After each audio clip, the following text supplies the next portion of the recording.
Bienvenue sur DAX en 2 minutes, une vidéo, une notion, avec mise en pratique immédiate.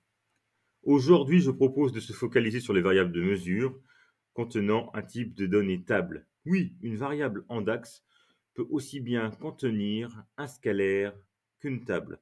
Les variables créées dans les mesures contiennent des données associées au contexte de filtre présent.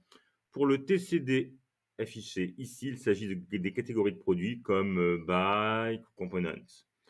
Pour mettre en évidence la liste de valeurs associées au contexte de filtre, j'ai pris le parti de créer la mesure suivante, top sales, qui réalise cette concaténation. Je limite la liste de valeurs possibles en sélectionnant les 3 premières lignes de la table produit, avec la fonction top-n triée selon la mesure sales amount, c'est-à-dire le montant des ventes associées au produit.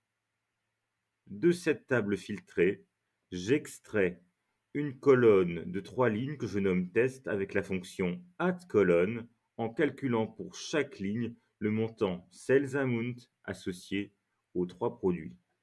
Ensuite, pour mettre en évidence les 3 montants correspondant à une ligne de contexte, je concatène les valeurs présentes de cette colonne en les séparant par des doubles slash. On obtient le résultat suivant de top sales avec les concaténations des 3 valeurs récupérées. Si j'avais simplement effectué une mesure qui faisait la somme des éléments présents, j'aurais obtenu pour un seul élément la colonne top sales 1, top sales 1 premier élément, ou top sales 2 pour la somme des 2 premiers éléments. J'espère que cette notion de variable table au sein d'une mesure est plus claire pour vous. Bonne journée!